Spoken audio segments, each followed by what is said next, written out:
orixá. Caó, cabecilha, Xangô, caô, meu pai. O quero, Oxóssi caçador. Eu aço sanha, eu aça. Roboboia, chumaré, roboboia. A totô, ajubeiro, a totô, baluaê. É tempo, é tempo, é tempo, é tempo, fora tempo. Epa,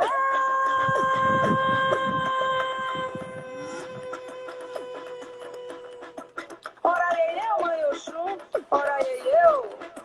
Odociaba Iemanjá, Odoriama, Saluba Nanã, Saluba, Eremim, Ibeji.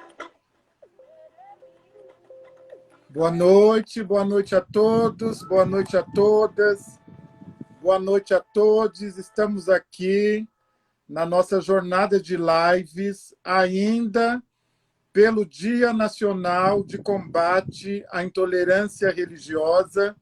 Está me ouvindo, professora Ellen? Mãe Ellen? Bem, pai, a sua bênção. Boa noite. O senhor me ouve? Estou ouvindo, estou vendo bem. Xangô abençoe a sua bênção. Que Oxum nos guarde hoje e sempre, pai. Então, nós estamos aqui hoje na nossa jornada de lives. Dei o meu galo para Ogum, porque eu tive problemas tecnológicos. Dei o galo na estrada de ferro e voltou. O Instagram voltou e agora eu consigo receber os nossos convidados. Hoje nós estamos com Mãe Ellen. Mãe Ellen é Ekede, no candomblé. Ekede é a segunda mãe, ela é o braço direito do Babalorixá, da Ialorixá. São as mulheres que não dormem. Elas não dormem, e elas não dormem justamente porque elas devem cuidar de quem dorme. A metáfora do sono é o transe que nós temos no candomblé. Mas Mãe Ellen é graduada em Pedagogia pela Universidade Estadual Paulista, Júlio de Mesquita Filho, pela Unesp, mestre e doutora em Educação pela Universidade Federal de São Carlos, e ela é professora, não é, do ensino superior, e ela trabalha, não é, com temas relacionados à educação, às africanidades, às crianças no candomblé, cartografia. Ela tem um trabalho que eu vou querer que ela conte para nós sobre cartografia do candomblé, das crianças no candomblé. Ela é Ekede do Ileaxé, Omô, Oxê e Balatã. E ela também é coordenadora do grupo de pesquisa Laroye, Culturas Infantis e Pedagogias Descolonizadoras, que ela está, inclusive, no Instagram do grupo. Vocês sigam lá o Instagram do Laroye para acompanhar o trabalho do grupo de pesquisa da professora Ellen. E nós somos irmãos, não é? Somos irmãos, somos amigos, somos irmãos de academia, irmãos de candomblé.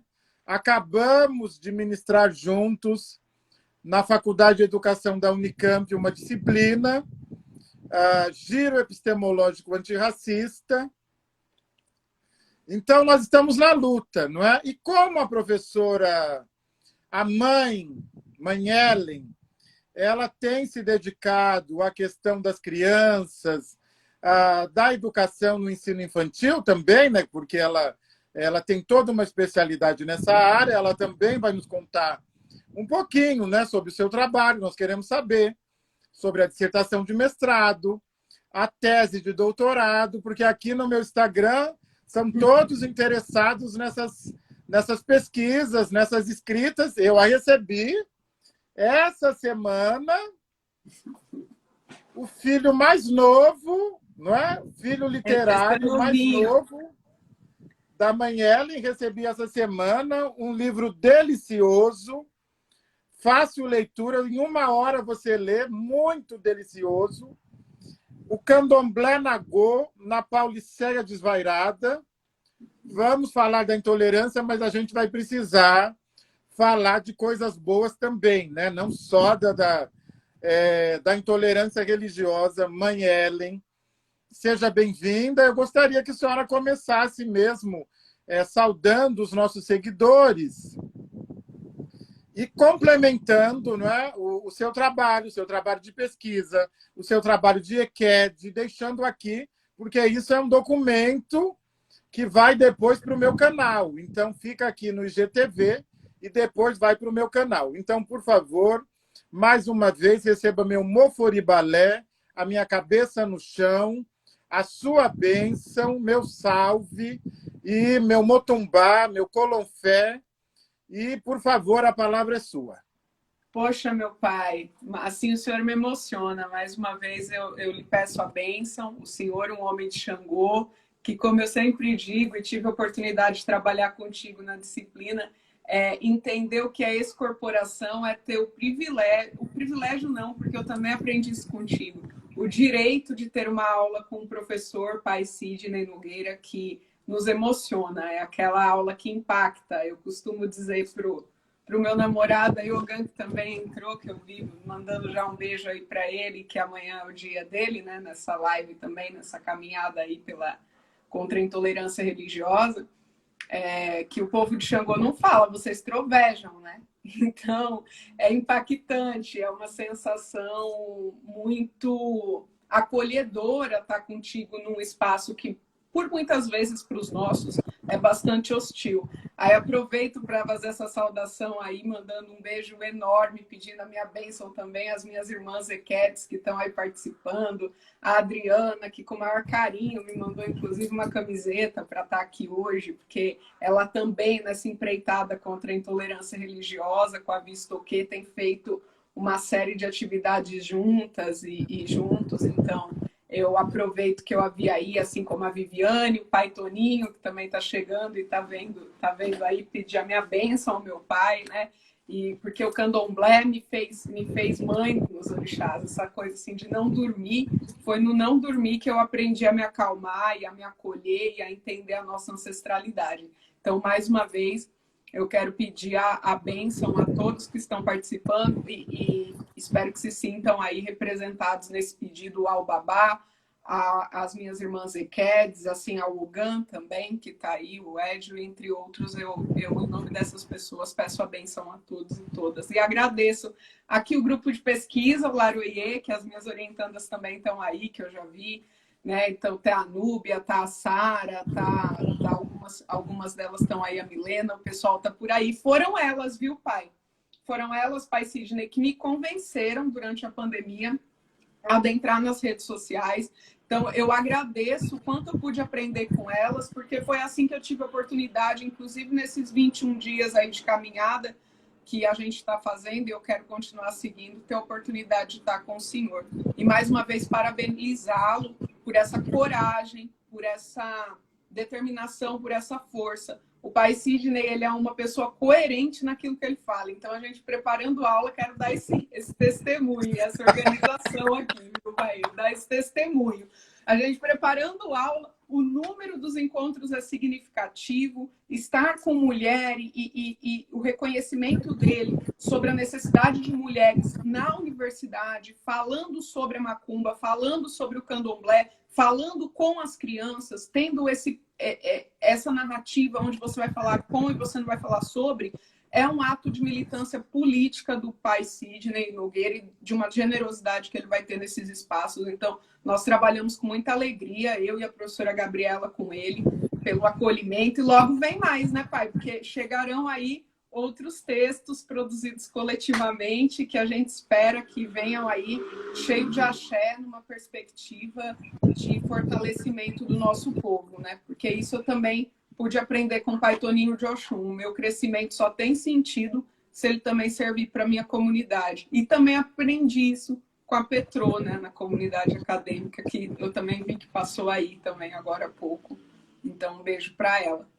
Acho que essa saudação eu já fiz, pai. Então, professora fala demais, o senhor tem que me cortar aí. Não, não. Eu quero saber como é que começou. Nós queremos saber, eu já sei um pouco, mas eu quero compartilhar.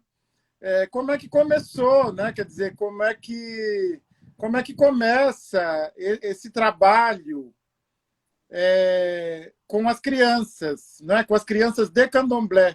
Isso nasce lá na graduação, ou é durante o mestrado, durante o doutorado? Como é que você é recebida pelo terreiro? Como é que Oxum lhe acolhe? Como é que foi essa experiência? Você é de família de Candomblé? Como é que foi essa experiência? Eu sou de uma família interétnica, né?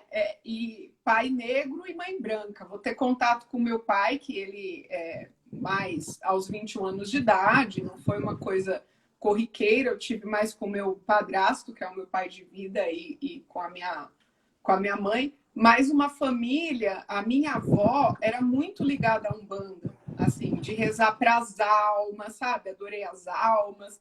Toda segunda-feira era vela em casa e flores brancas. Então, ela tinha uma roseira branca que eu lembro que ela tinha um xodó enorme por aquela roseira. Uma vez eu quebrei a roseira, foi um escracho comigo. Eu criança, né? Não entendia exatamente o significado daquilo. E a minha mãe sempre foi muito mais ligada a Umbanda do que ao próprio catolicismo, mas se denomina católica. E eu fui um bebê que dei muito trabalho, assim. Então, eles contam, porque eu nasci em julho, né? Um período de muito frio. A minha mãe foi mãe solteira, como eu falei, eu conheci meu pai aos 21. E a gente morava numa casa de madeira, na cidade de Marília. E era muito frio, então eu era um bebê que, além de dar os trabalhos habituais de bebê, eu ainda tinha essa dificuldade nessas condições. Olha, pai, acho que é a primeira vez que eu falo sobre isso, viu? E o senhor está conseguindo. E aí tinha uma benzedeira, que era uma mulher negra, chamada Dona Lazinha. E essa Dona Lazinha falou, olha, não é quebranto, não é bucho virado, essa menina tem um problema que vocês têm que resolver. Né? Ela tem que ser consagrada a Nossa Senhora Aparecida com urgência. E aí minha mãe, não, mas o padroeiro da família é Santo Antônio, essa menina foi batizada na igreja de Santo Antônio. A Dona Lazinha falou, ou você vai lá e faz com o padre uma consagração aí nos pés de Nossa Senhora Aparecida, ou essa menina não vai parar de te dar trabalho, né? Literalmente. Aí minha mãe fez isso, disse que eu fui acalmando, então... Essa coisa que muitas vezes as nossas famílias, acho que isso é muito importante dizer numa live sobre intolerância religiosa, e por isso eu estou falando. A gente tem que dizer sobre o que a macumba é presente na nossa cultura. Seja na nossa língua, né, pai? De dizer meu santo não bateu com o dele, seja no fato de escolher coincidentemente a cor branca para virar o ano novo, né? E aí você vê em tudo que é loja, quando chega final de novembro, início de dezembro, todo mundo de branco, mas aí todo mundo aprendeu não, foi coagido a dizer que pelo menos é católico ou é cristão, como se não praticasse, né, Umbanda, Candomblé ou qualquer ligação com a macumba. Então começa aí. Agora, o Candomblé, ele vem na graduação. Pouco, porque com Satu, que inclusive é o vice-coordenador do Laroie hoje, né, do grupo de pesquisa, e é quem faz a parte a contracapa do livro do Pai Toninho, que é um ensaio, né, e o Satu, num evento que eu tive com ele, colocou o primeiro jogo de búzios ali, colocou o primeiro jogo para mim. E era um jeito de entender mesmo, assim, sabe, pai? A universidade me deu a possibilidade de pensar como que de onde eu vim, né? Então, imagina, e também coincidiu com isso, de estar encontrando meu pai biológico ali aos 21 anos, né? E conhecer todo esse panorama. Já o meu pai é muito menos ligado, muito menos afeto. Ele é católico mesmo, assim, de frequentar a missa, né? E embora seja ele que é negro em casa. Então, essa família brasileira, esse tipo de organização, essa constituição foi me forjando dessa forma. Agora, a universidade, a Unesp lá em Marília, e o jogo, a primeira queda do Satu, eu lembro que eu fui fazer um curso com a Claude Lepine e com o Andreas Hofbauer, e eu era graduanda. E aí, ali eles mostraram, eu percebi que uma forma da gente saber de onde a gente veio, de que parte do continente africano a gente tinha vindo, seria consultando o oráculo, miticamente falando. Então, sou de Oxum, né? Curiosa nem um pouco, imagina. Aí eu deixei de ter tantas experiências na Umbanda e fui me envolvendo mais fortemente no candomblé e tudo mais. Então, depois no mestrado, eu tive uma conclusão muito dolorosa com a escola, que é do que a gente vai falar hoje, ou melhor dizendo, da educação infantil, da educação básica, daquilo que a gente chama de educação formal. Eu percebi que esse ethos jesuítico, sabe, presente na educação brasileira, limitava a minha possibilidade de ouvir as crianças. Então, eu queria escutar as crianças em territórios negros, porque as crianças me ensinaram a pensar. E aí, eu fui nessa dimensão, eu fui nessa direção, me organizando, tateando, visitando também. A partir disso, eu já estava também residindo em São Paulo, visitando vários terreiros. Então, fui com a Linhares, que é a minha amiga, que é Ked, fui com o próprio Ed, o Aí, o Ogan, em alguns, mas que de uma forma muito interessante, a Tati de Oxum, aí, que também está aí, a bênção, né? Pedindo já para ela, era minha aluna na universidade que eu dava aula, na Zumbi dos Palmares, e ela me apresentou o Pai Toninho de Oxum. E quem me recebeu no axé foi o Pedro, um dos netos do Pai Toninho. Então, eu estava lá, assim, eu tinha tido alguma dificuldade, assim, e falei e ela falou assim, eu falei, nossa, eu estou precisando resolver tal coisa, eu queria ir num terreiro. Ela falou, meu pai pode te atender. Eu falei, tá bom, só que eu quero chegar lá, assim, agora, dá para ir? Ela, claro, professora, vamos. Então, eu cheguei com ela, não deu nem tempo dela falar com o pai, nada. Quando eu tô ali esperando, porque ele estava atendendo alguém, vem o Pedro correndo. Batia no atabaque. Que é coisa de criança, né? Correndo. Aí ele olhou para mim e falou assim, você veio falar com o vô? Você é cliente do vô? Falei, eu vim falar com o seu vô. Tô aqui esperando ele. Tudo bem? Quem que é você? Ele falou, eu moro aqui. Quem que é você? Ó o desaforo, né? Eu peguei e falei, quem que sou eu, né? Realmente, ele mora aqui. Aí ele correndo, tal, peguei e falei assim, não, vem cá, você mora aqui? Como que é ficar aqui? Ele, eu moro, e você é de Oxum, né? Aí eu olhei e falei, como que esse menino sabe? Não tem nada, não tava com o búzio que eu tô hoje, não tá, peraí, tinha acabado de sair da universidade. Aí eu falei, por que você tá falando isso? Aí ele correu ali com as outras crianças que estavam perto e falou, porque você é bonita, e riu. Aí eu falei, obrigada. Dali a pouco eu voltei e falei, mas como que você percebeu isso? Ele, e você é professora, não é? Aí eu falei, não, é demais. Eu falei, por que eu sou professora? Ele falou, fala igual professora, anda igual professora, é professora. Lógico, né? É algo que as crianças, elas nos fazem, da forma simples, elas nos encaminham a profundidades, né? Isso é muito acolhedor. Então, eu cheguei no terreiro, no Ibalatã, basicamente acolhida pelas crianças, né? E com elas eu fico assim. Então, é isso, né? O Ed brinca que eu sou aficionada pelas crianças. A minha irmã Roberta também fala, não, tinha que ter um cargo de criança também, porque você está sempre com elas, né? De alguma forma. Então, isso me ajudou, pai, porque aí, sendo pedagoga de formação, a leitura cruel que a gente tem dos nossos filósofos em relação à infância, desses filósofos nossos, não, né, dos filósofos europeus, ela é muito dura. Desde Platão, Santo Agostinho nem se fala. Então, tem uma frase do Santo Agostinho que, para mim, sempre foi muito marcante, que é a debilidade dos membros infantis é inocente, mas não a alma das crianças. Ou seja, o que isso quer dizer? Qual o ponto de partida? Né? Um ponto de partida de que a criança realmente é um problema. Tanto que há essa ideia do batizado para minimizar o problema que é a existência desse ser. Né? E isso foi me inquietando a forma com que as crianças eram vistas no candomblé, como elas são livres. Aliás, essa é uma pergunta que eu quero fazer para ti, depois a gente conversar, né? Como que a nossa religiosidade, como que é a compreensão da existência de uma criança nesse contexto, que é o contexto do candomblé.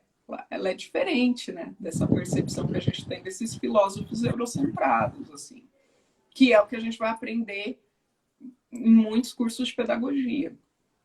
Então, como que a escola poderia ser diferente? E me fala uma coisa. O carrego jesuítico que ela tem.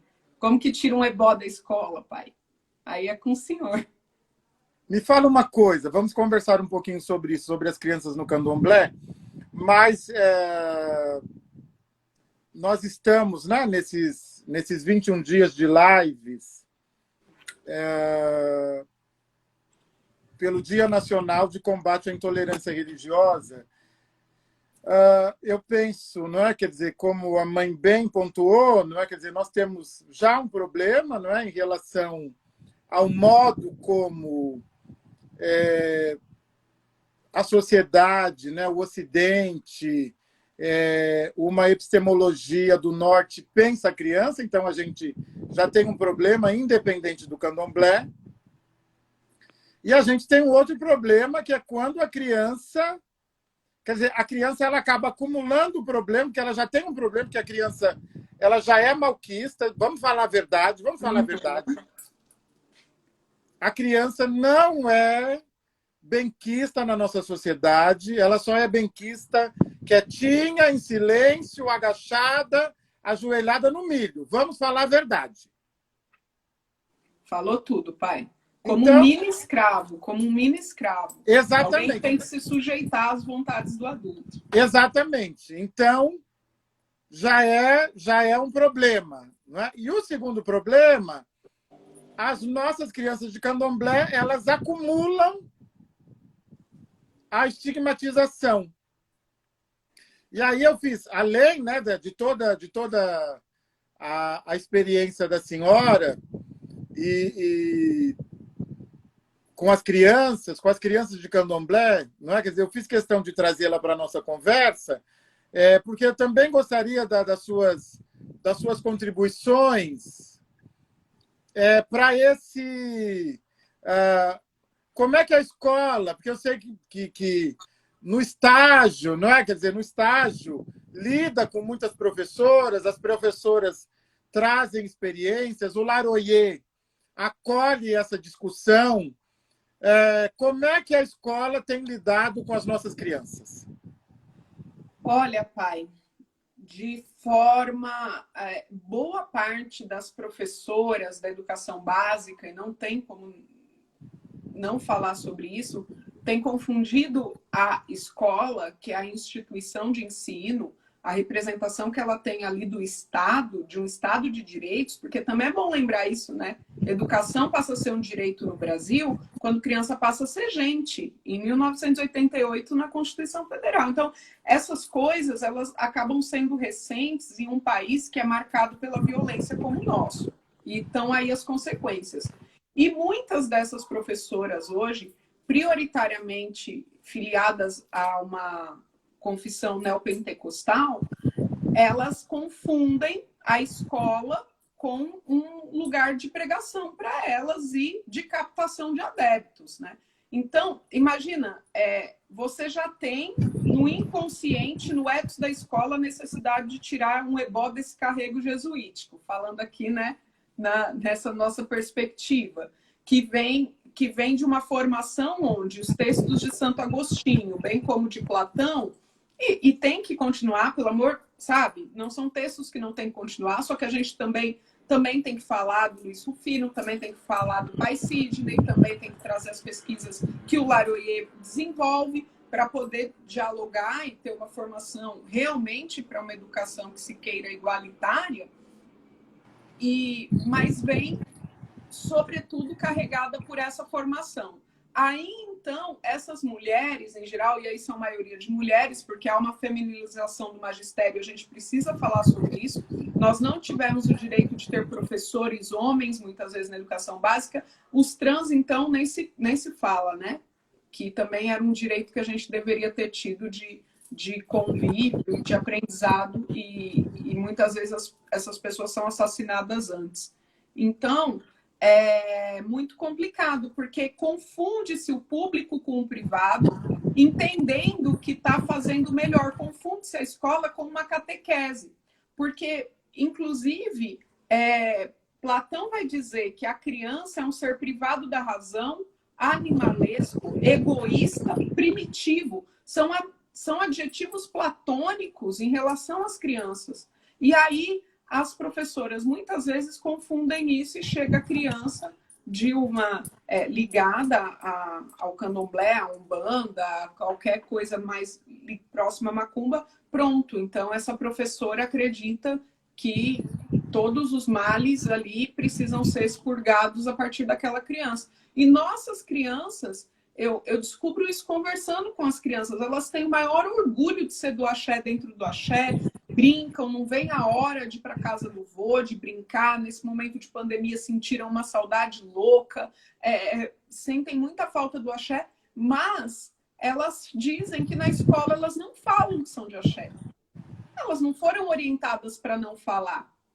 Por que elas não falam? Há uma intimidação nesse espaço onde as impede de falar, onde elas passam boa parte das horas das semanas delas.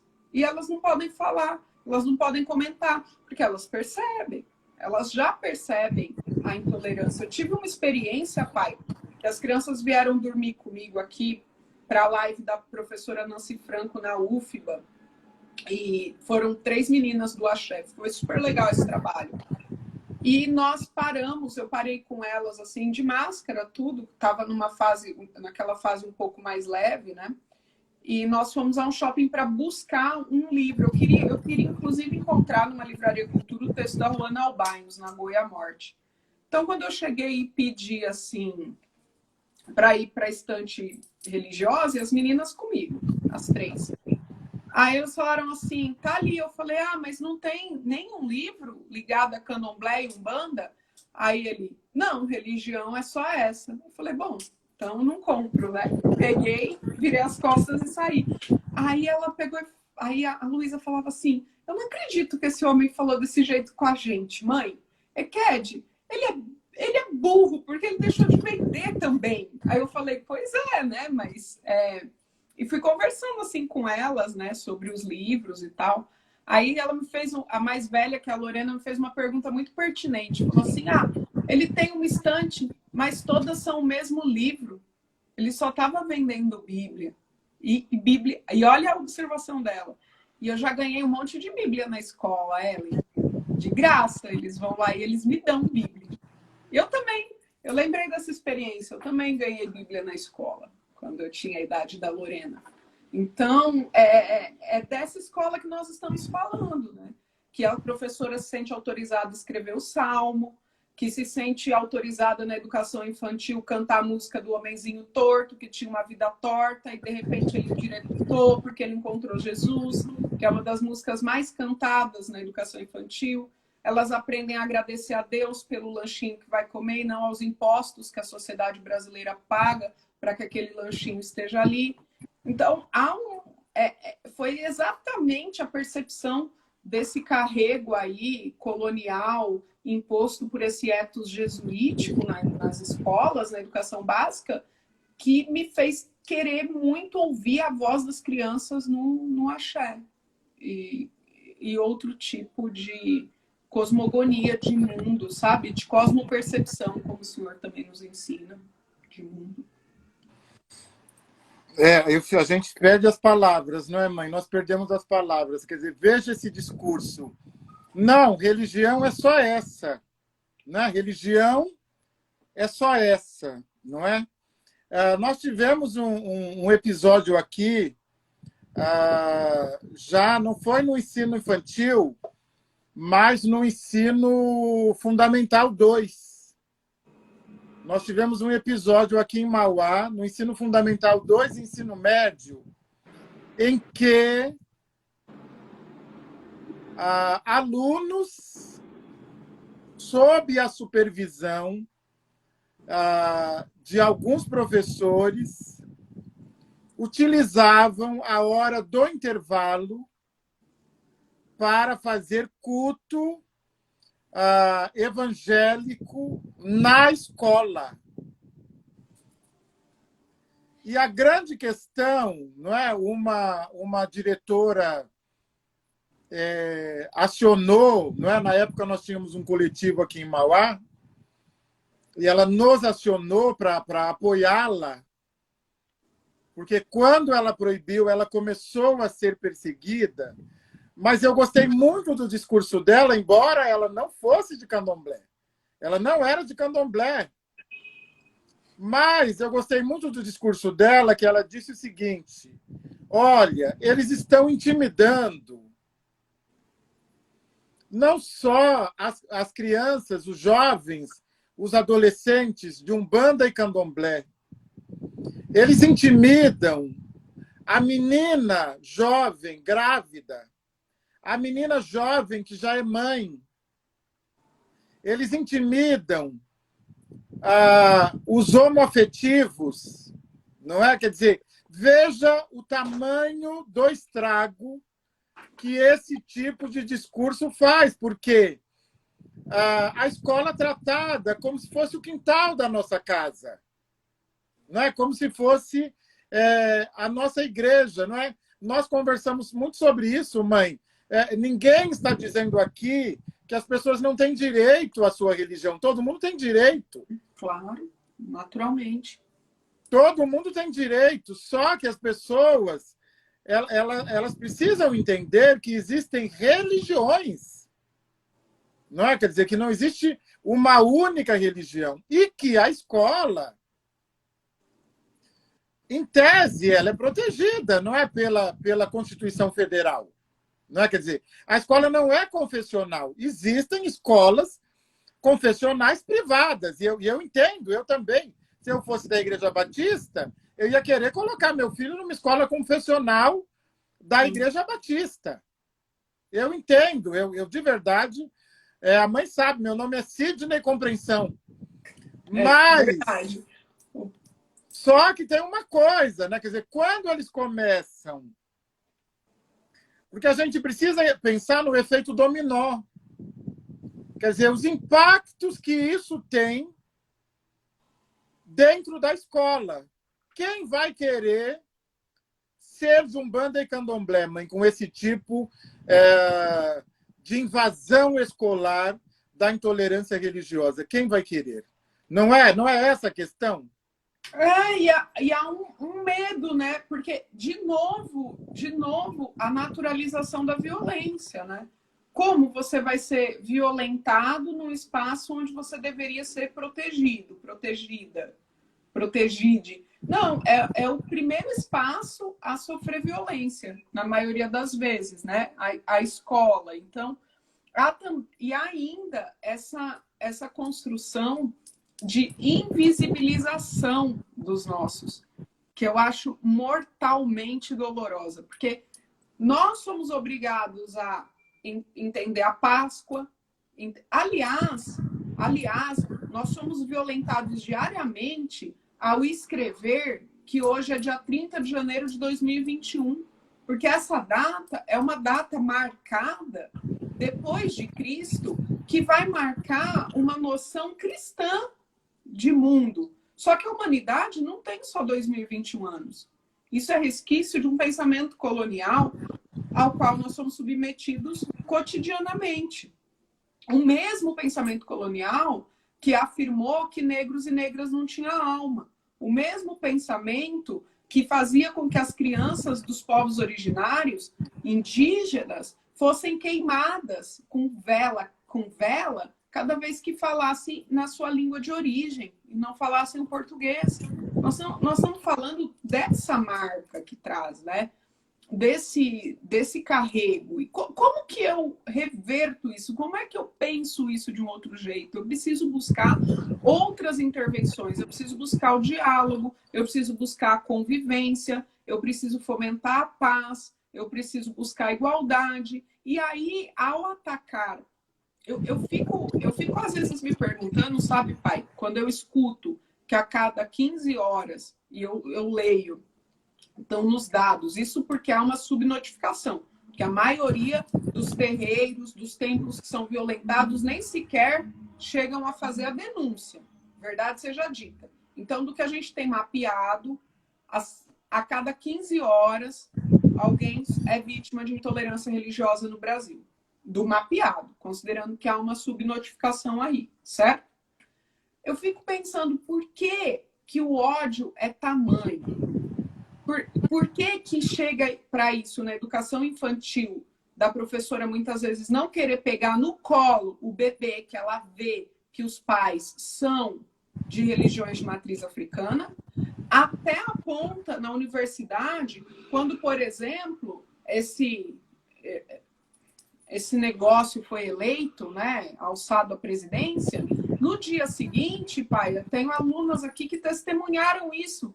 A minha sala de aula, eu dei aula com 3 homens olhando para o fundo com a camiseta Bolsonaro, esse lugar é de Cristo. E eu dando a minha aula de cultura indígena e afro-brasileira. Se você me perguntar até hoje, Ellen, como é que você se manteve 2 horas ali diante daquele quadro, porque cada um ficou em uma ponta da sala e você não saiu, eu vou te responder, porque eu sou Mequede e eu tenho fé, eu vou falar, foi orixá. Não tem uma outra... Eu não vou buscar aqui com o senhor uma explicação sociológica, uma explicação antropológica, porque eu estou num lugar à vontade para falar daquilo que o senhor mesmo ensinou, da magia preta. Foi o guri que meu pai me deu, foi o ebó, foi a minha comunidade, foi saber que eu poderia sair da universidade e saber que minhas irmãs estavam lá, que meus irmãos estavam lá, que as crianças estavam lá, que o meu pai estava lá. Então, imagina, né? Quando você pode ser professor, doutora, etc, etc, mas olha como esse povo se sentiu autorizado e legitimado para nos desacatar, entendeu? Porque, que é isso? E se a gente não se organizar, se a gente não falar sobre isso, enfrentar, dizer eu sou uma macumbeira sim, né? Eu recebi uma pergunta dessa também logo que eu comecei a dar aula na UFLA, né? Que foi nessa mesma universidade também que isso aconteceu. A menina me via de branco toda sexta-feira. Aí um dia ela perguntou achando que eu fosse negar. Sabe aquelas pessoas que perguntam, assim, a aluna pergunta assim, falando, não, ela não vai dizer. Mas não foi uma pessoa que me perguntou, professora, por que você me... Eu falei, sou macumbeira. Em choque, né? Ela passava, às vezes, a aula escrevendo o Pai Nosso no caderno dela, assim, na maior, né, angústia de ter aula com uma professora macumbeira. Então, é importante você dizer, você afirmar, até para você poder resistir. E também lembrar que os nossos passaram por coisas muito piores, né? Imagina, eu vejo, o meu pai mesmo contou, ele teve que fazer exame de sanidade mental em Recife para poder ser recolhido e se iniciar. O que é isso? Né? Então, já teve pior, nosso povo... se me pedir também uma explicação sociológica do porquê que o nosso povo superou, não tem. Eu vou continuar acreditando que foram os ancestrais e seguindo, mas se uma professora, aquele dia o que mais me angustiou foi isso. Se na condição de professor universitário eu sofri aquilo, imagina as crianças do terreiro. Imagina as crianças do terreiro. Que daí não sofre só de professor, não. Vamos falar também, pai, dos relatos que elas sofrem muitas vezes da merendeira, da pessoa que está ligada à faxina, da secretária, do entorno da escola, os assédios morais que essas crianças vivem cotidianamente. Elas são muito fortes, né? Não é à toa. E não é à toa que esse ódio é em relação à nossa religião. Porque se a gente aqui também não consegue encontrar uma explicação sociológica para isso, os colonizadores, os fascistas, eles sabem onde eles querem bater. Eles querem bater naquilo que é essencial nosso, naquilo que é o nosso poder, na força que é a nossa comunidade. Olhar para a gente e falar, meu, como que eles não cansaram ainda? Não, então, não cansamos porque vivemos. Você imagina um projeto higienista desse país logo após esse início de 1900, projetava a não existência de negros, de pretos e pardos. Hoje somos 56% da população. Esse povo tem que se revirar no túmulo mesmo, entendeu? Nina Rodrigues tem que estar muito revoltado mesmo, porque nós estamos aqui, né? E vamos continuar. É isso, nós estamos aqui, vamos continuar. E a mãe falou uma coisa muito importante, não é? Quer dizer, as nossas crianças, as crianças de terreiro, elas são incentivadas a falar. Elas são contadoras de história, elas são narradoras, elas são divertidas, porque a nossa cultura é uma cultura divertida, a cultura de terreiro é divertida. E é interessante, não é? Quer dizer, a mãe destacou um ponto que é verdade, nós nunca orientamos a criança, olha, quando você chegar na escola, não fale sobre isso. Nunca orientamos, não é? Quer dizer, ela cria um mecanismo de defesa naturalmente, não é? Quer dizer, infelizmente, ela se vê obrigada, porque ela percebe, não é que ela deve perceber, porque as crianças são muito sensíveis, e ela deve perceber muito rápido os olhares, e que se ela, não é? Quer dizer, falar sobre essas coisas, ela correrá risco, lamentavelmente. Quer dizer, então a escola, olha que interessante, a escola se contrapõe, não é? Se contrapõe à pedagogia de terreiro, não é? Que a mãe inaugura, não é? Os estudos na pedagogia exúlica. Isso, na lógica exúlica. Na lógica exúlica, nós não podemos deixar de falar, de oferecer um pouco. Voou, a gente tem 10 minutos, mas é porque a conversa é entre irmãos, não tem jeito. Mas eu queria pontuar isso. Olha, pessoal, nós de terreiro não silenciamos a criança, não silenciamos. Nós não tratamos a criança como um robô, não tratamos a criança como um adulto em miniatura. Não é a criança que está para o terreiro, é o terreiro que está para a criança. O terreiro é que atende à existência da criança. O terreiro, diferente, não é das outras tradições religiosas, não. O terreiro, ele só existe a partir da possibilidade de manter intacta a infância. Nós não queremos transformar a infância. Nós reverenciamos a infância, não Nós reverenciamos que é o a estado de infância. Herê, a possibilidade de voltar, né? A possibilidade de lembrar que esse estágio nunca passou da infância. Exatamente, nós reverenciamos. Ninguém quer matar a criança, né? Diferente do que apregoava os filósofos ocidentais, né? Diferente disso, dessa perspectiva grego-romana e tudo mais, dessa perspectiva, sobretudo cristã, nós não queremos matar a criança. Ao contrário, a gente vai valorizar a alegria, a gente vai valorizar a ironia, a gente vai valorizar a dança, a gente vai valorizar o corpo e diferentes manifestações. É perfeito, pai, né? A infância, acho que aí eu me encontrei. Quando eu cheguei no candomblé e percebi, não, a infância é motivo de reverência, é um motivo de... Não, eu não separo o secular do sagrado, e tá aí, eu vou encontrar nesse eixo. Quem vai fazer esse trânsito é, inclusive, esse estado de Herê, esse estado da criança, aí eu me encontrei. Porque eu vi uma outra criança. Quando eu vi uma outra criança, eu vi um outro jeito de pensar pedagogia, eu vi um outro jeito de pensar metodologia, eu vi um outro jeito de ensinar. Porque uma pergunta que sempre me incomodou há décadas, né, é como as pessoas aprendem. Não vem me dizer que alguém respondeu isso com satisfação. Eu acho que não.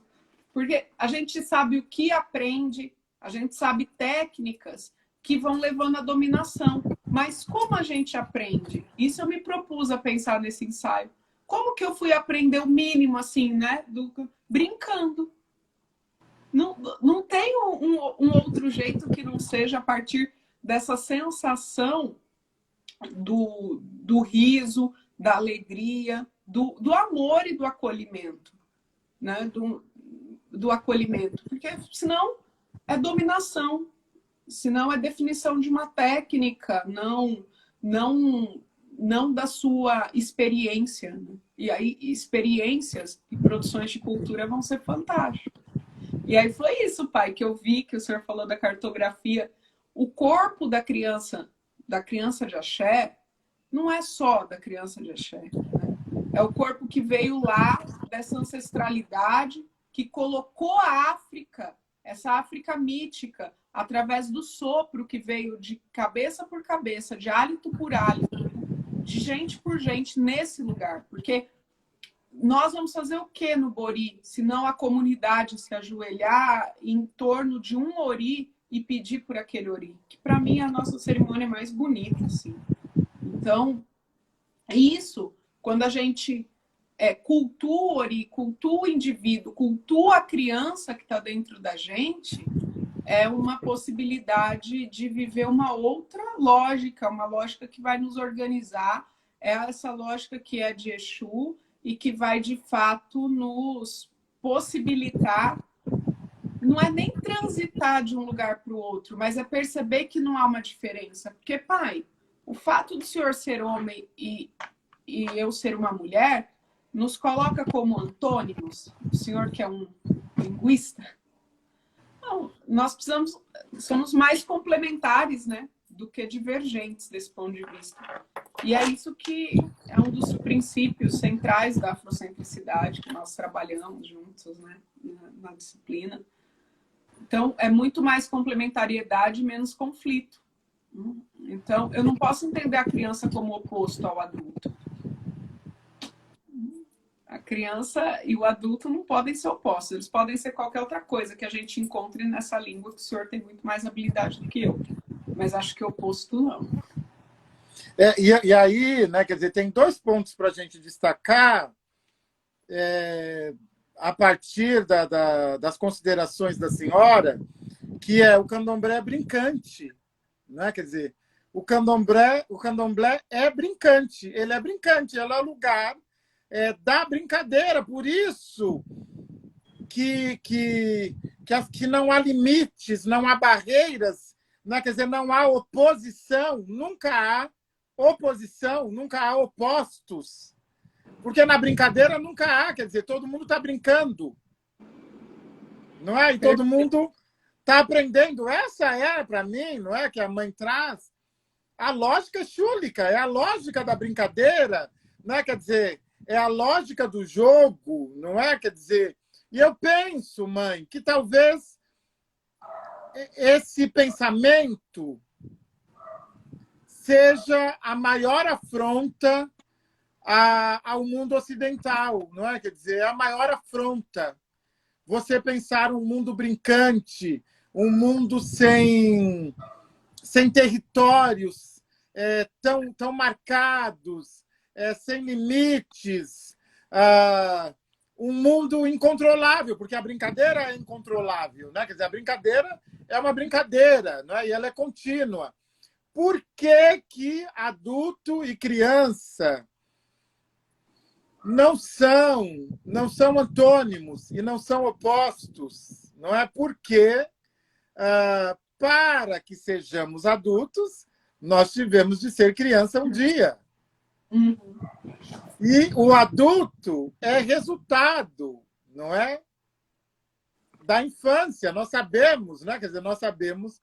E também por isso, talvez, que o candomblé valorize tanto a infância, tenha IBG, divindades capazes de enganar a morte. Divindades, crianças, gêmeas, capazes de enganar a morte. Não é? Perfeito. Então, eu penso que tudo isso é uma afronta. O pessoal está pedindo aqui, está o professor Tiago, o pessoal está pedindo para ler. Amanhã ela produz. Eu não sei como é que ela consegue, ela tem tempo, ela produz, ela é impressionante. Obrigada, Então, pai. ela tem os Generosidade. livros, ela tem os trabalhos de mestrado e doutorado, ela é aglutinadora. Mãe Ellen tem um perfil aglutinadora. Então, ela tem os amigos com quem ela escreve. Joguem lá, lógica exúlica, pedagogia exúlica, vai aparecer os artigos E dela. agora, nosso site, o site do grupo de pesquisa vai entrar, acho que no mês de março já vai funcionar e a gente vai colocar todos os textos, assim, que a gente não faz nada só. Ninguém brinca sozinho, né? Então, ninguém também produz sozinho. Essa produção é uma produção coletiva. E vai ter também no site, tá na Unifesp, né? Eu sou do quadro da Unifesp, eu oriento também no mestrado e sou professora na filosofia e educação, prioritariamente na disciplina, trabalho com essa área de fundamentos. Então tá lá, pode me mandar o contato, depois eu vou até pedir aí para as meninas colocarem os contatos, que elas estão aí também na live. Isso, que o pessoal está muito interessado e depois vamos reunir também as meninas e vamos fazer uma outra live lá no meu canal, que a gente fica mais tempo. É que o Instagram tem essa palhaçada de 1 hora, daqui a pouco ele derruba. Então já estamos no final. Mãe Ellen, que conversa de sábado à noite, deliciosa, que conversa saborosa. Aqui muitos comentários, muitos elogios, as pessoas acompanhando. Nós precisamos, eu tenho dito, que não é uma live, nós estamos produzindo oralitura, é um documento. Que lindo, pai! Nossa! Nós estamos produzindo documento. Amanhã os professores podem levar para a sala de aula. Fica aqui no IGTV, depois colocamos lá no YouTube. Então, nós estamos produzindo documento. Não é live, a gente está produzindo documento, né? Então, eu quero agradecer muito a disponibilidade. Amanhã estaremos aqui. Voltem, estaremos aqui com o doutor Edio Silva Júnior, né? Meu irmão de Xangô. E tem amanhã muita história. A live dos trovões, né? A live dos trovões, muita história para contar. A senhora dá seu salve final e eu vou terminar com o Edoxum da Rita Ribeiro. Esse é o salve final. Pai. A sua bênção, mais uma vez, a minha gratidão e a gratidão do nosso axé, do Ibalatã, o nosso reconhecimento. Meus irmãos também admiram e respeitam muito o senhor, meu pai também. Está todo mundo muito feliz que eu pude estar aqui um pouquinho representando a nossa casa. Mais uma vez, pai, que bom que a gente tem uma figura como o senhor dentro e fora do terreiro. E que bom ver figuras como o senhor que tentam ser o que são dentro e fora do terreiro na sociedade. A gente sabe o que é isso. Assim. Então, olhar para o senhor é olhar para a possibilidade de ver o mundo realmente mais justo, equânime, igualitário e que incorpora esse Xangô tão acolhedor aí que o senhor tem. Gratidão, a do pé. E é isso. Muita gratidão também a todo mundo que está aqui e nos acompanha. Eu espero que a gente tenha a possibilidade de seguir em diálogo, continuando a acreditar aí na educação. E como eu sempre falo para as minhas alunas, a única coisa que eu acho que a gente pode ensinar de verdade para a educação básica é acolhimento. Filho, as pessoas decidem com quem ter, se vai ter, se não vai ter, como fazer. Agora, a criança, ela tem todo o direito de ser acolhida. E as nossas crianças são sagradas, são preciosas e que elas possam realmente ser acolhidas diariamente de uma forma muito diferente do que vem acontecendo. E a gente vai estar de olho, né, pai? Enquanto a gente ensina, a gente também fica de olho. Porque se não acolher, a gente também vai atrás, vai no Ministério Público, vai na Justiça, vai onde tiver que ir, mas que elas não ficam abandonadas, elas não ficam, porque esse é o que a gente tem de melhor, o acolhimento, e a gente não vai abrir mão disso. Axé, era Iê Oxum. E eu, Era Iê.